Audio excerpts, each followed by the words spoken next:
This is the 80s Show on iHeartRadio. Say ho, ho, say ho, ho, ho, ho. Let's start the show. Let's start the show. Come on, let's go. Come on, let's go. Say ho, ho, say ho, whoa, ho, whoa. Let's start the show. Let's start the show. Let's start the show. Let's start the show. So you've no doubt heard by now. You've no doubt heard, maybe even seen some of the footage. Yesterday in Ottawa, Canada, at the Canadian Parliament, a soldier was gunned down at a war memorial. Suspect, and we say suspect, but the guy that did it is a Canadian citizen named Michael Zihoff-Bobo. Authorities looking for additional suspects. The soldier he killed was 24-year-old Nathan Cirillo. Somebody took video when the police were making a sweep of the building. They caught Zihoff-Bobo shooting at them. It's really intense. You can find it online. This is no joke. But while you've doubtlessly heard about this over and over again, there was something we touched on yesterday that A, bears repeating. B, I think we need to work on how we articulate it. And that is, do you see what's happening? Do you see what's happening? Like Canada, look, America and England, places like France, we're the folks that are kind of on the front lines of fighting this battle at home in terms of there just being tremendous sympathy. Where it comes from, why it exists, we don't know. It just has to do with a certain type of insanity, I think. But there seems to be tremendous sympathy for radical Islam and for ISIS. And places that haven't necessarily fallen prey to that yet. Places like Canada, who are sort of like, hey, we're up here, eh? Wayne Gretzky's awesome, eh? They're up there. It kind of wasn't their fight until yesterday. And I don't even know if this guy, and nobody really knows if this guy was necessarily part of ISIS, ISIL, whatever you want to call it, ice holes. But he was dressed in black when he did this. He was a recent convert to Islam. He covered his face in a scarf. He shot and killed a guard at a war memorial. And then he stormed Parliament's halls, fired off a flurry of bullets, ultimately fatally shot by the ceremonial sergeant-at-arms, who said, I looked out the window and saw a shooter, a man dressed all in black with a kerchief over his nose and mouth and something over his head as well, holding a rifle and shooting an honor guard point blank, twice.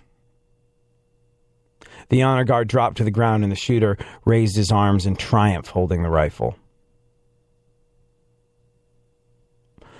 A Canadian member of Parliament previously said the shooter looked Arabian and had long hair and a small beard. He was born in 1982.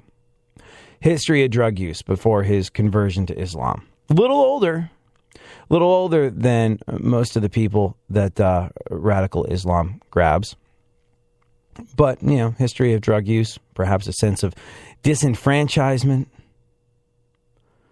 And we don't know. We don't know if he was carrying out directives given to him by ISIS or some other radical terrorist group. Well, we don't know if he was doing that or if he was acting on his own. But in case you haven't noticed, the beheading videos, the blatant internet propaganda, stealing 16-year-old children, like those girls, the 15, 16, and 17-year-old girls from Denver that were picked up in Frankfurt, Germany on their way to fight for ISIS. From Denver, 16-year-old girls. Stealing our children. Beheading our journalists. Having their local crazy run through Canadian Parliament and kill someone. These are all things, they're not only acts of terror. They're not only meant to disrupt the fabric of our lives and disrupt the fabric of our society and put us in a state of fear, which is what terrorists do. Like the shockwaves and the disruption of a country caused by the killing of one man in Ottawa, well, that's an act of terror. Really, it's one person, and this is not to minimize the honor guard's passing at all.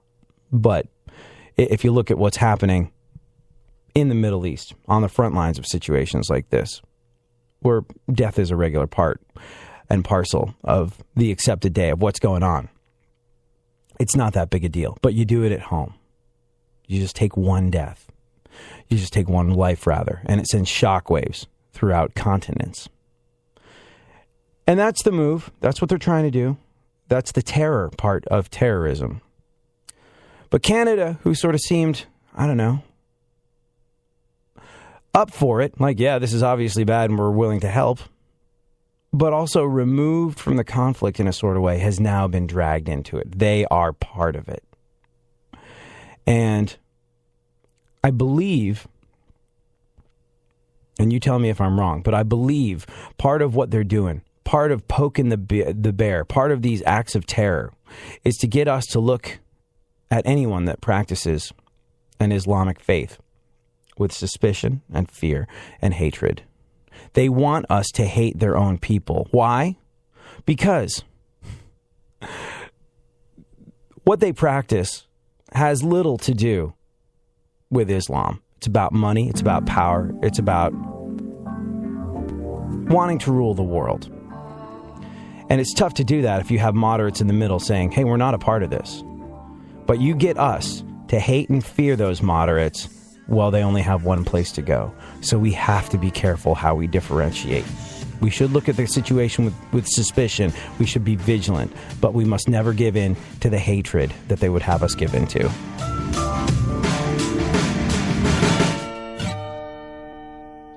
iHeartRadio goes one-on-one with Jimmy Page to talk about the beginning of he and Robert Plant's musical partnership. I had material like Dazed and Confused. I had the whole arrangement together of Baby, I'm Gonna Leave You and the source of the verse. And it actually, I heard it on a Joan Baez in concert record. It's nothing like our version.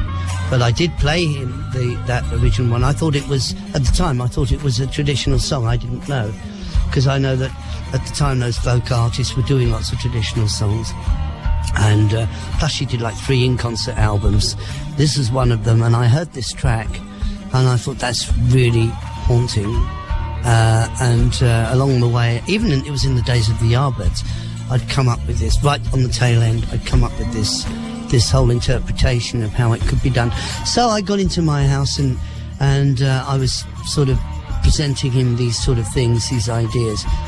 And, you know, we had a real good connection because he was, to be fair, even though he said he liked West Coast music or whatever, this clearly wasn't ever going to be anything like that. But he was up and open for the sort of things that I was sort of showing him, if you like. You know, I was opening up for him. So that was useful because, to be honest, if he hadn't sort of locked into it, then I'd have been looking for somebody else who was. Keep listening to iHeartRadio for more Jimmy Page and all your favorite artists. iHeartRadio goes one-on-one with the Imagine Dragons on the crossover appeal of their music. We never created music trying to cater to like a niche. You know, we always created music that just we loved, that we embraced, and that meant something to us. And to see that it's appealed to a lot of different people, I think that's very cool. Keep listening to iHeartRadio for more Imagine Dragons and all of your favorite artists.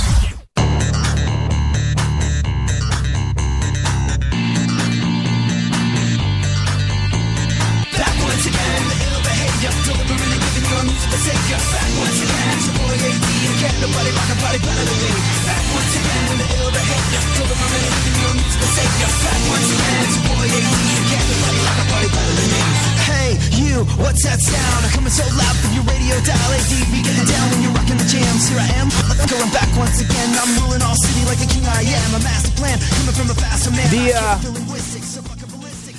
The shooter's mother, Susan Babeau, the Canadian shooter's mother, told the Associated Press that she shed tears for her son's victims. She said, "Can you ever explain something like this? We are sorry."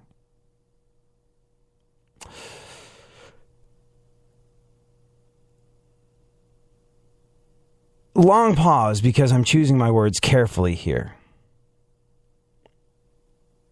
In this particular situation, there's probably going to be all sorts of fingers of blame pointed at the parents.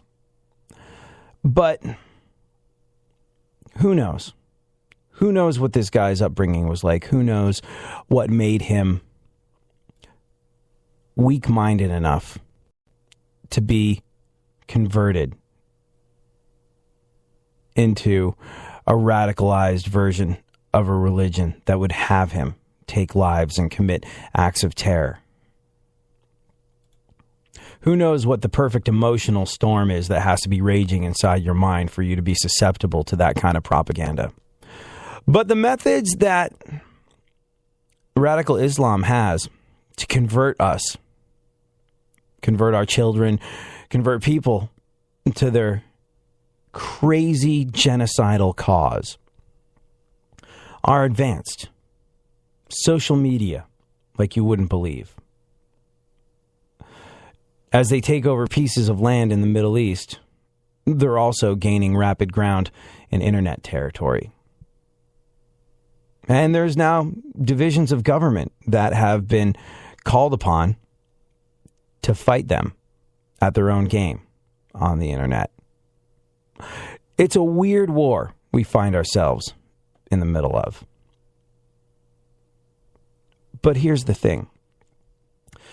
The fact that they are able to convert 16, 17-year-old, 15-year-old girls, convince them to steal money from their parents, get on a plane, get caught in Frankfurt, Germany, from Denver to Frankfurt, Germany, so you can go to fight for ISIS.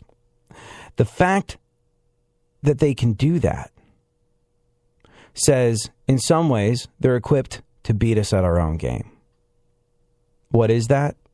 That's winning hearts and minds. And it's something that is trotted out on a regular basis. Every talk show host on the face of the planet does it. Every politician uses this expression. It's such a cliche. Hearts and minds. This battle will be won in the hearts and minds of our people. But in this situation, it really has to be. And 9 times out of 10, when they say, we will win with hearts and minds, it's saying, well, you know, they're just absolute wackadoos and they're going to go off on these crazy-ass killing sprees and they're going to do what they're going to do. But we are superior because of our hearts and our minds. But they're converting hearts and minds. They are converting hearts and minds. And they are getting to hearts and minds before parents, before teachers, before authority figures like, I don't know, the clergy are getting to them. And it is so very important, especially in our young people, that we pay attention to their hearts and minds. We live in this digital age.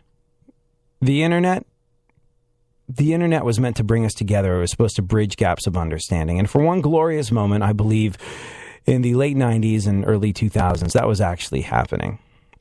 And then Google and Facebook came along and said, "Hey, you know, we can sell to people.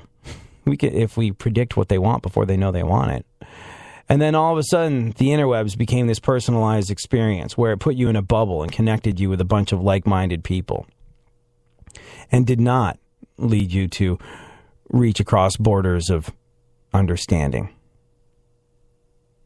through the magic of the interwebs created by Al Gore.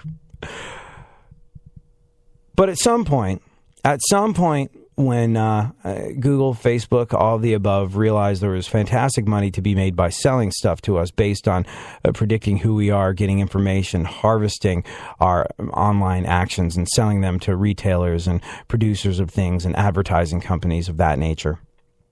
At some point when that started happening, the internet started putting us in a bubble, and rather than opening our minds, and rather than being that sharing of information on the information superhighway that was touted back in the day, it's put us in this restricted bubble of thought where, yeah, if you're a crazy cross burner, you're going to get online and you're going to find other crazy cross burners without even having to try. If you're a radical Islamist, you are going to be connected to other radical Islamists. You'll be able to trade tips on beheading people and building car bombs and things of that nature. The internet will connect people to like-minded people and does almost nothing now to help